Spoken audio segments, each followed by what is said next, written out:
Okay, Ani. Welcome everyone to our Robinson Huron-Wahlween Treaty Week events. Today we're happy to share with you a workshop on our GIS mapping portal, as well as some of the tools we're using to collect our traditional knowledge information. We're also going to be showcasing some information related to our use and occupancy mapping project, which is a project that we're very excited about. So I'll be sharing that with you a little later on. So I just wanted to welcome everybody to Treaty Week. I'm happy that you guys are all attending and that you're clicking. Just a couple of updates. I know last night we did have a couple technical issues with trying to get Alan in on our side. We were having some glitches, but we have rescheduled that for tonight at 7 p.m. So we really hope you guys will all join us. We also had some scheduling conflicts with Heidi, but happy to report that she's able to join us. So tonight we have a double header. We hope you guys are all able to attend and join us. We got Alan and Heidi back to back, so we are truly honored, and we hope you guys will all be there, and we'll hope you guys will enjoy that discussion. Another exciting event we have this week is our treaty talks with our future leaders. So our GIMMOs will be going live from some of our schools in our communities, and we'll be talking a lot to some of the students, answering their questions. And we'll be launching our new product, which is our treaty activity booklet for kids. So be on the lookout for that tomorrow. Also, just want to let you know that our treaty is available on our website, so please feel free to go and download. It's a great document. It shows our original treaty text, as well as the treaty text in Anishinaabe, as well as our understanding. So miigwech to Rita, Elder Rita, for helping us out with that. As well, we have our treaty history calendar, so that's also available for download on our website. So please feel free to check it out. A lot of great information, and a lot of highlights of YouTube videos in there as well that highlight our history. So very happy to have you here. I won't take up too much more time. I'll pass it over to Nikki and get you guys involved in the GIS. So Nikki, take it away.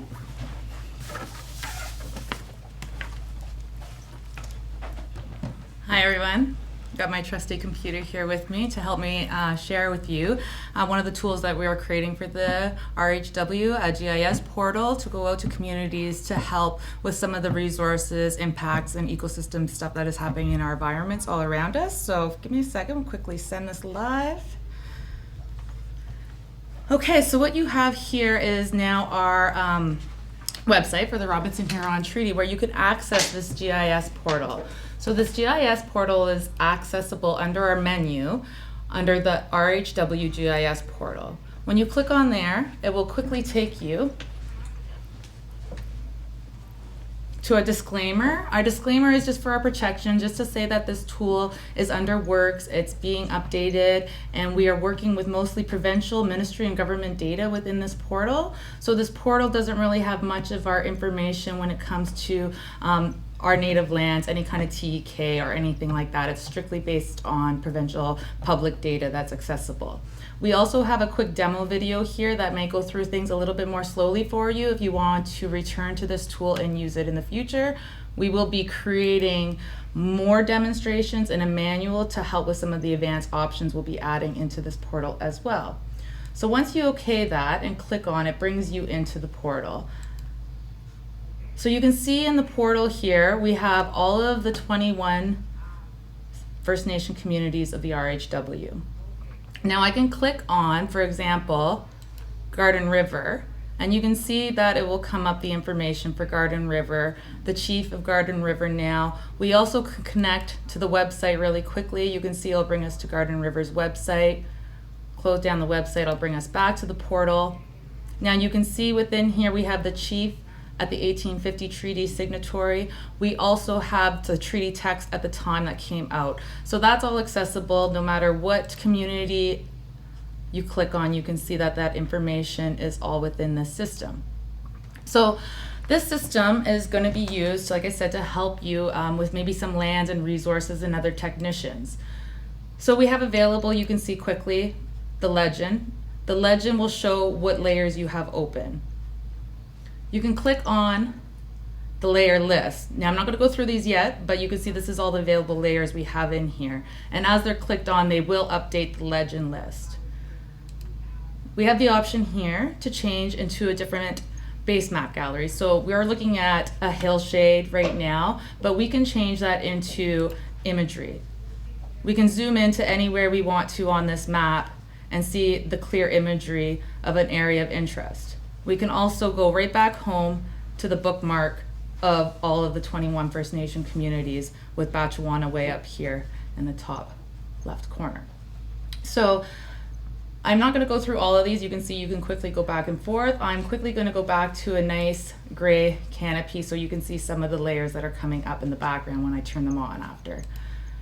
There's other tools here, a slider tool, a swipe tool, so you can see two things going on at the same time if you have a lot of layers open. You have a bookmark layer so that if you zoomed into a certain area, for example, you're focusing on the community of Whitefish River. You might want to add that as a bookmark. You can call it Whitefish River, so it'll always come up and you can click there and it'll bring you right back into this zoom. Another feature that we have in here is you could draw on the map. You can add polygons, you can add lines, and you can add points to the map you're looking at. We're working on a tool to add to this to allow you to export those features that you add to the map, but at this time you'll be able to go down over here and there's a print option tool once you add them.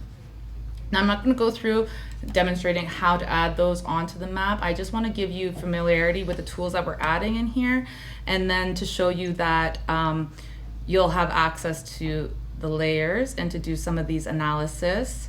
You can add data, you can measure, and you can print. So before I go into maybe a couple of these ones, I'm going to take you to the full zoom out again, which is our home. Now, I'm going to turn on some of maybe our more simple layers in here to give you an idea of what we have within the portal right now. We have a pre-treaty layer that will come up. Now this pre-treaty layer, like I said, this is all ministry government data layers. We are actually working to add the 2017 treaty layer that was released, as it encompasses more of a proper boundary to the RHT, the 1850 signatory. But the thing is, we don't know those lines. We don't want to do any representation of those lines at this time, as we're looking at all these overlapping boundaries and there's a lot of misconception to where those lines would be.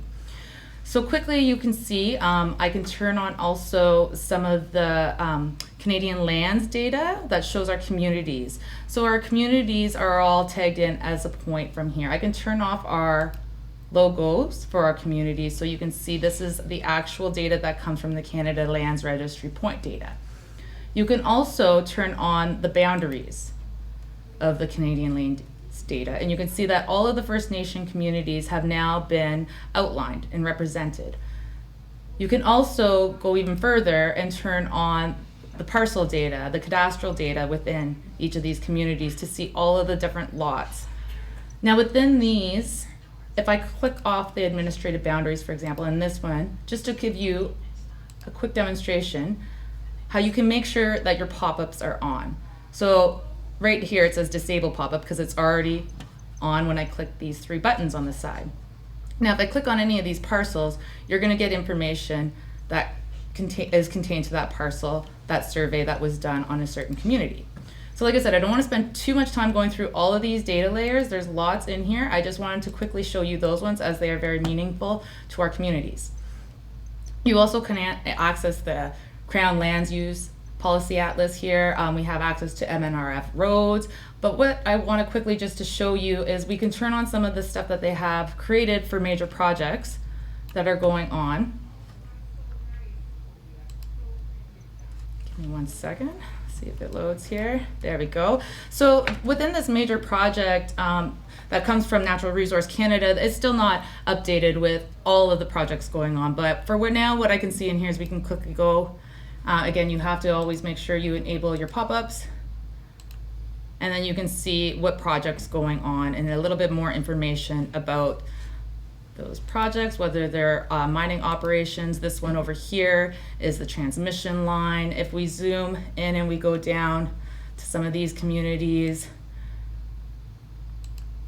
You can see that that's the Bruce nuclear plant. So some of this information is now accessible. We do want to update and make sure that all of the projects that are going on, whether they're forestry, ministry, or mining and other things, energy projects, that they're all updated into a layer. And we might have to do some revisions to some of the layers that are provided by the provincial or ministries. Another quick thing, you can open up all the dams. When you do something like that, you can see if you're focused on a certain area and you want to see, you know, what kind of dams are in that area and how many. And you can go down to your tables down here and you can do a filter by map extent. So when you do that, it will quickly show you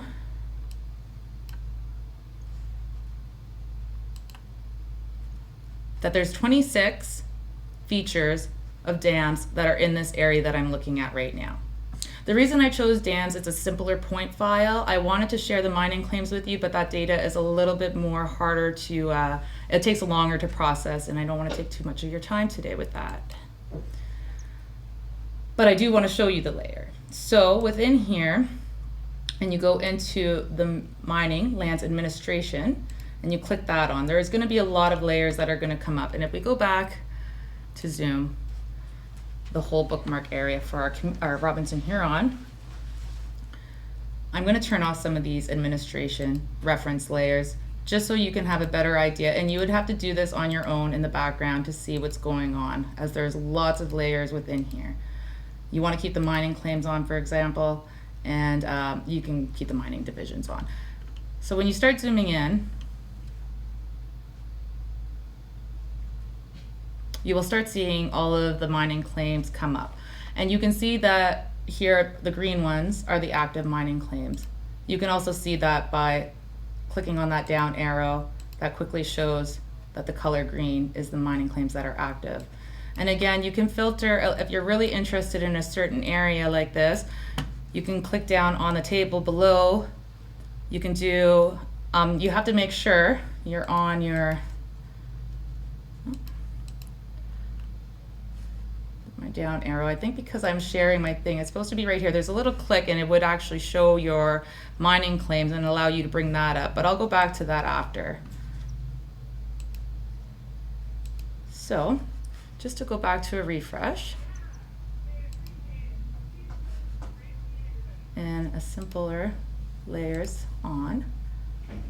Again, you can see you have lots of access to other layers in here. Some of you might be interested with some of the geology layers, and within the geology layers, you can also get access to all of the subregions, divisions. You can have all of these come up and come open into your projects.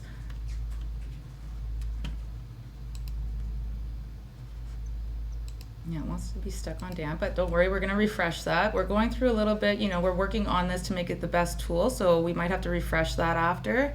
And to do so, you know, quickly just go up here, refresh your map.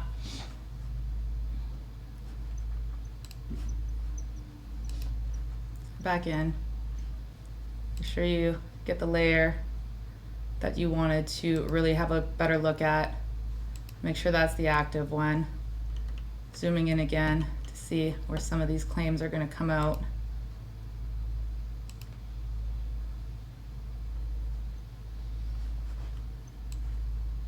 I was trying to go to a smaller section here, but now you'll see that it should pop up here, and I have access to the mining claims here now. And within the mining claims, you know, as I'm zooming in and I filter by map, it will end up showing me the ones that are available within that area I'm looking at. You have a tool here. It's still loading, and like I said, I don't want to take too much of your time to go through a lot of these processes of things are loading. You'll have to, you know, at your end, be patient with some of the products of geographic information systems and software. You really learn to be patient with these tools. So you can run a filter with any of the data tables you see here. For example, if I pull this up, there's issue dates. There's also holders. I'll do a quick example of a holder. I'm not going to run the filter, but I'm going to show you how you would set that up. You would add the holder as the field. After you've done add expression, holder field is, And then a good thing to do is to copy it beforehand so you have the exact cap locks going on, because it has to be written the same way as that. So then you could type that in, and then it will pull up any other Gordon Richard Sallows mining claim holder names that are in that area you're looking at. The best thing for this tool for now is because mining claims is such a huge data source that you do have to zoom into the areas you're looking at. It's not functioning very well to take a look at the whole Robinson Huron area at one time and do a filter on that. You would be waiting a very long time and it will probably crash. I think we would have to eventually make a tool that's based just on mining claims, and that would be the only thing you'll access as a layer within that tool. But for now, we wanted to make sure we gave you access to a lot of layers, a lot of things you can see in the map.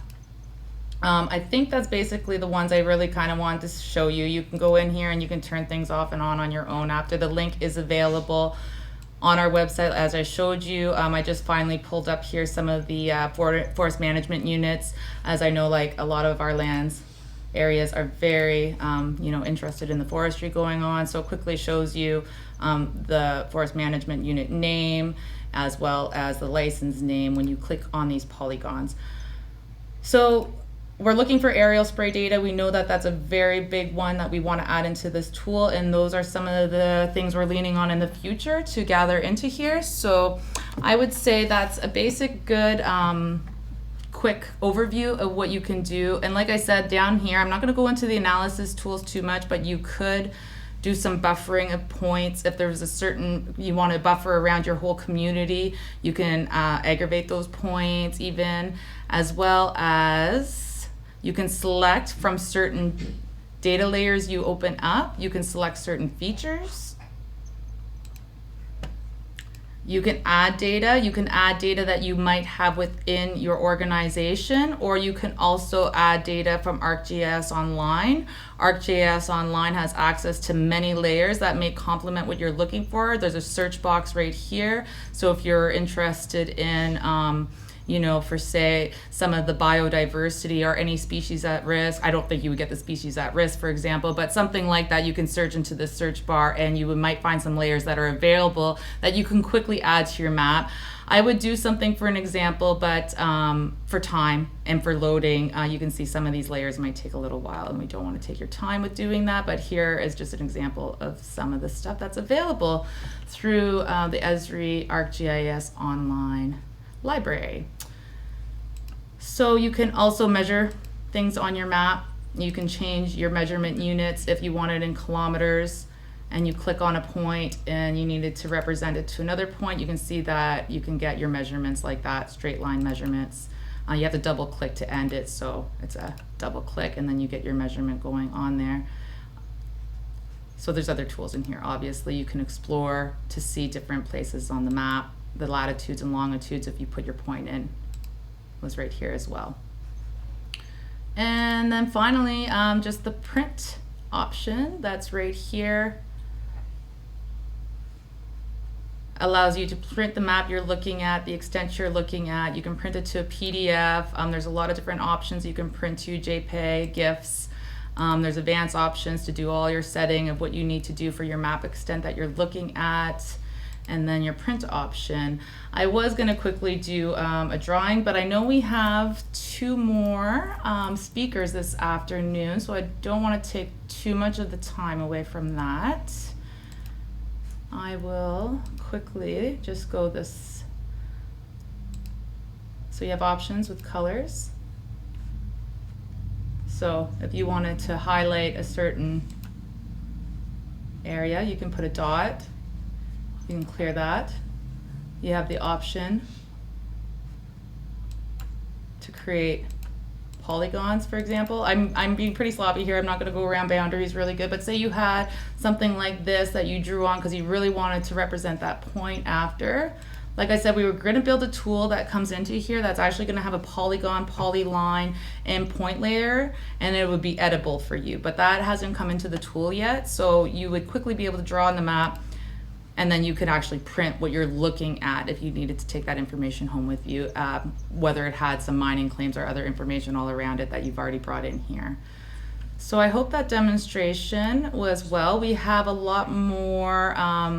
You can connect with us. We're willing to set up any online engagements with you virtually to go through this tool and the processes of this tool a little bit more further. So thank you for your time. I'd like to next introduce our next speaker will be Jenny Lee.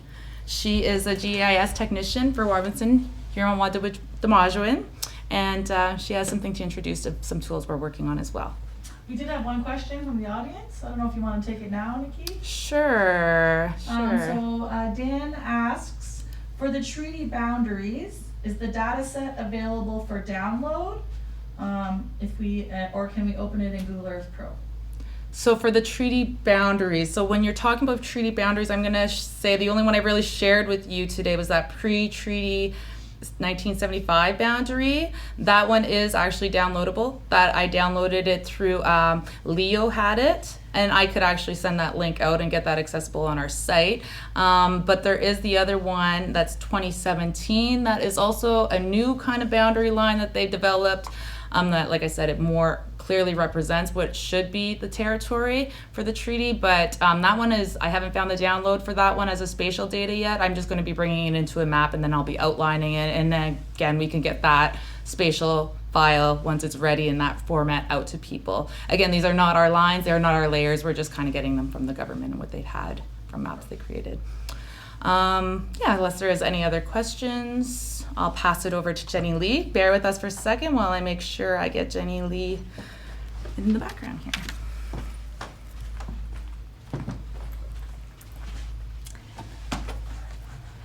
Hey everybody, my name's Jenny Lee Nevue. I'm the GIS technician for the RHW. Thank you, Nikki, for that presentation. So that is our portal. Awesome information if you want to go in to check that out. Like she said, it's on the website. So today I am introducing a couple surveys that were created. So bear with me here. The ones that had to get out their laptops. So I'm going to share a couple surveys with you that was created. So I am going to share my screen here with you. Okay, let me just share your content, Jenny. I'll let you know once I have it live, so okay. You can carry it. Okay, they should be able to see your survey now. Okay, so this one here is a community engagement survey that was created. We are creating a database for people and friends in order to share information, events, and knowledge about the Robinson Huron-Waddewich-Demajuin. So just going into some details, it says, who are we? So we are the RHW, and we are a collective with the Robinson Huron Treaty. So what are we doing? We are creating this tool to collect information for our community to help us understand the best ways and tools for our communication. And we have the privacy statement here listed on this tool because it does ask some information about yourself. So it does say any information shared within this tool will not be distributed. The information and data will remain confidential. The use of this information and data is intended to enhance communication efforts between the RHW and our people. So just some quick questions here. So we have your name that you can enter below. So I will do it with you for an example. My name, Jenny Lee Nevue. Your email.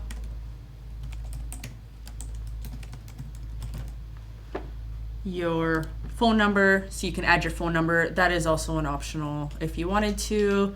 Your mailing address, you can select it right into there. And are you a beneficiary of the Robinson Huron Treaty? Yes, no, or you don't know. And what band member are you under which one of the communities? So when you select this, the communities are listed, and it gives you the option to select which community you're from. And here's another question, just saying, what software applications are you familiar with for communications?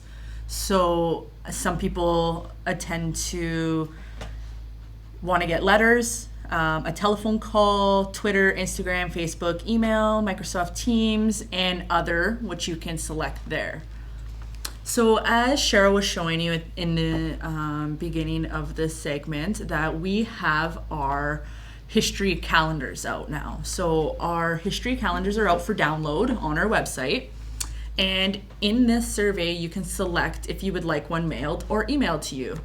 And the next question here is just select today's date. And at the bottom, you can check out our website by visiting us at RHW 1850treaty.com. So this is just a quick survey for community engagement, and it would be located on our website. After this, it'll be a link connected to our website, and we do appreciate it if you have some time to go and fill this out. So that's just one survey, and I'm going to switch to the next.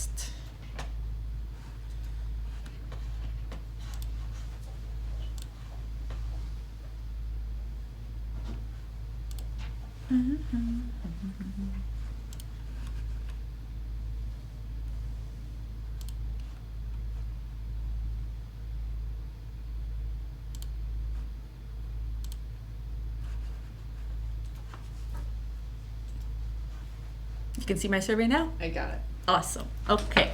So this one here is place name location survey. So we're capturing place names using survey 123, which is a GIS GPS collection method to capture native languages for geographical features for the Robinson Huron Treaty and beyond. So we're developing this survey to conduct original place names within our jurisdiction to place our mapping projects. So this is important. Indigenous place names contribute to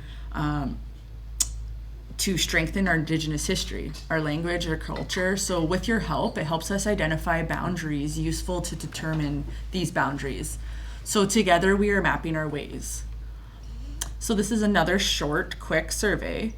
This will help us gather all this information that we need for our future mapping projects. So it's just a couple quick questions. Your name, if you would like to place it there, your age, and your place name. So your native language, description of the place name, description of the land, place, and or waters that you have or that you want to describe, and when. So how long do you remember knowing this place by descriptive language?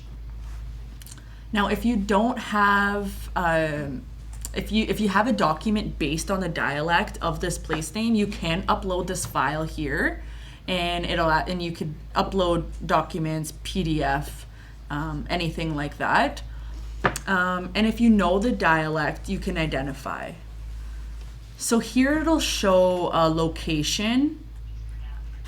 So you can go on a smartphone, on a laptop, anywhere to access these surveys, and you can actually click your current location if that's the place name that you wanted to select. If not, you could select where you want that information to go. So for example, I'm just gonna select Gooley Bay. So it's gonna select to Gooley Bay.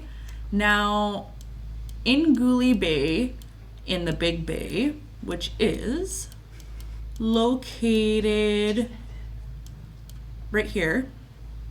So we call this Chewequadon, which means the Big Bay. So I would like to point out that location. So there you go. I'm gonna save that location for my place name survey.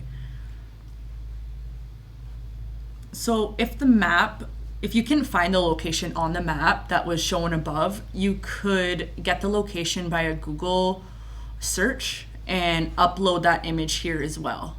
And then there's an option of anything else you would like to add. And there is rate the experience of your survey. And if you have any questions, my email is generally@wawindamojuin.com, and as well as our website listed below. So this is another quick, easy survey to fill out to identify place name locations. Again, super important for us to contribute to strengthen our Indigenous history. So that is the other survey that I would like to share with you today.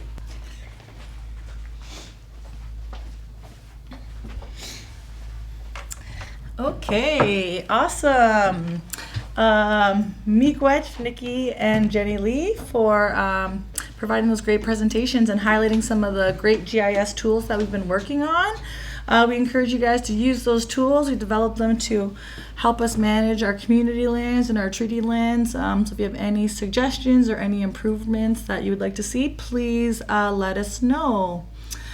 So I'm going to start talking about our use and occupancy mapping project. So Nikki, if you can maybe pull up our slides, I'll kind of go through them. Perfect. So just a little bit of background on myself. I'm the Director of Research Engagement here at Robinson Huron Wallwing Demodjoin. Some of my background there, I have my background in environmental assessment. I've been working, in our communities and our treaty lands for over 10 years. I have a strong background in environmental management as well as community governance. And those are some of my areas of interest as well, treaty governance, informed decision making, and fostering meaningful capacity. So I'm here today to talk to you a little bit, you can change the next slide, please. Talk to you a little bit about our use and occupancy mapping project. So as Nikki and Jenny Lee kind of alluded to, we have a lot of GIS tools that are going to help us manage our treaty lands. We have a lot of data that we have access to, but one thing that we really wanted was our own data. Right? So do we know how our people are using the land? How can we protect those areas? How can we ensure that we are developing strong management plans to respect and protect the way that we live? So this is basically the first step in collecting our own baseline information. So we're working on doing a large use and occupancy mapping project for all of our 21 communities. So it's going to help us map our treaty lands. It's going to be a strong regional initiative. It's going to work to support our communities and, like I mentioned, enhance the management of our community lands as well. So because it's quite a large project, we are starting it off in a phased approach. And we're working with Terry Tobias. So Terry Tobias is a well-known use and occupancy mapping specialist. He wrote the book called Living Proof, which outlines many research projects related to use and occupancy mapping. So he's definitely working with us to figure out an approach for our regional initiative. So for all of our 21 communities, we've decided to start a pilot approach. Here's just a copy of Terry's book that he wrote in maybe 2012, I think. So this is when we first met him and started understanding some of the strong work he was doing and really, recognized that we needed him to help us. So the primary objective of our research, is to obtain quality baseline inventory of our mapped cultural sites. So that's the question we're trying to answer, and we're going out to all of our communities to help us do that. So we're starting with 5 communities, and those 5 pilot communities are Nipissing, Dokis, Wasauksing, Shawanaga, and Magnetawan. So in order to help us develop this whole project, we started off with a research design workshop in February with many of our communities and kind of asked them how they see this project rolling out. So based on that first research design workshop, we decided to go with this pilot project, and now that's where we are. So we have hosted introductory meetings with those 5 communities, and now we're working on developing a timeline and schedule for the mapping research, and we've also started hosting our mini research design workshops in those communities. We just had them last week in Shawanaga and Dokis. So next week and in the upcoming weeks, we're hoping to get into Wasauksing and Magnetawan, and then hopefully Nipissing. So what's going to come out of these research design workshops is a strong questionnaire that we can go out and interview land users from all of our communities. So our hunters, our gatherers, the people who use the land, the people who understand where, you know, some of our sites are, right? And we're going to start collecting all of this information. We're going to go out to communities and do strong data collection blitzes where we're going to be sitting one-on-one interviewing people. Once our interviews are all done, we're going to compile all this data into our mapping database. We're going to create map biographies for each person we interviewed.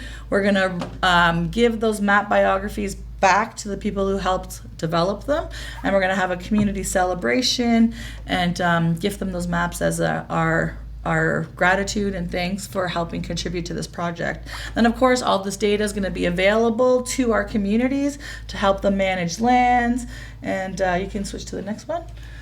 Or is that my last one perhaps?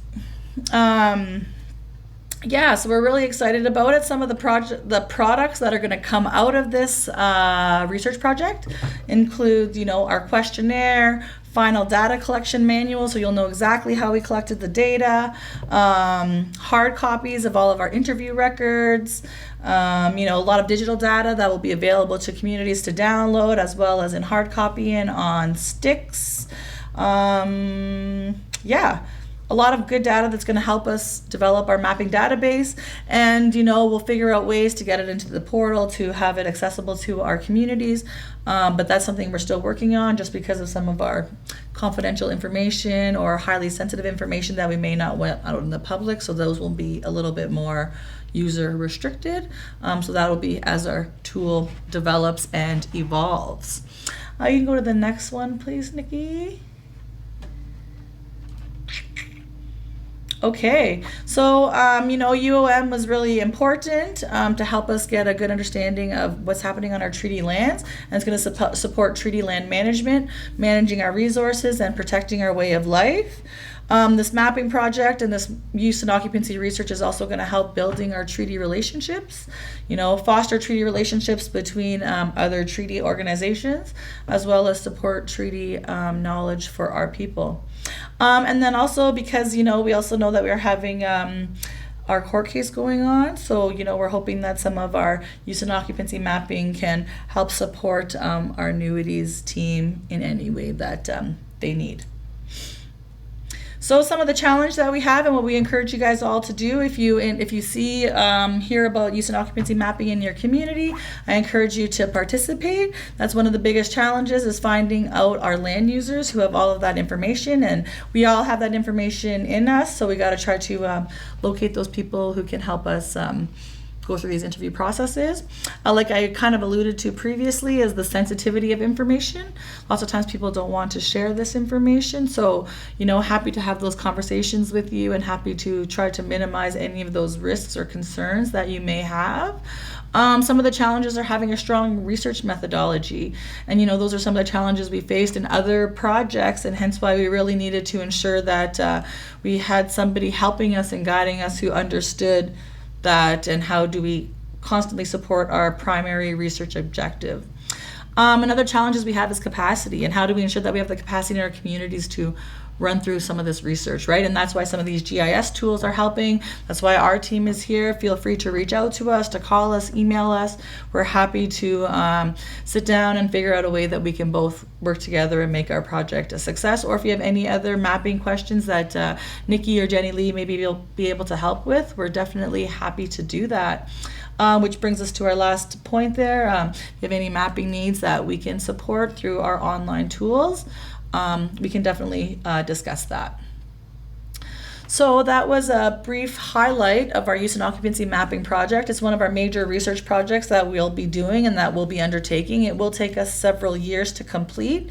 We're hoping to get the first phase done in the next year or two, and then move on to another group of, say, 5 communities, and then you know, 2 other groups over the next little while. So definitely be on the lookout. And there's my email. So if you have any questions or you want to talk about this further, please feel free to reach out. So that's basically a summary of some of our tools and research that we're doing in terms of GIS and mapping at RHW. I am happy that you guys all attended. I hope you guys had no problems connecting. I encourage you to check out our events that we have for the rest of the week. Heidi and Alan, we're very excited and honored to have them here tonight.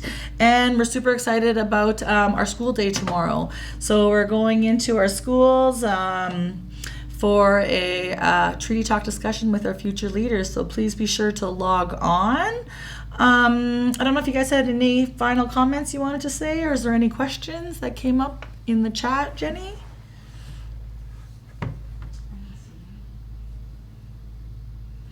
Did you have anything else? No? Okay, awesome. Well, I really appreciate you guys joining us. Be sure to check on our website for any updates to our schedules or for our links to our events. And we look forward to seeing you soon. Bama P.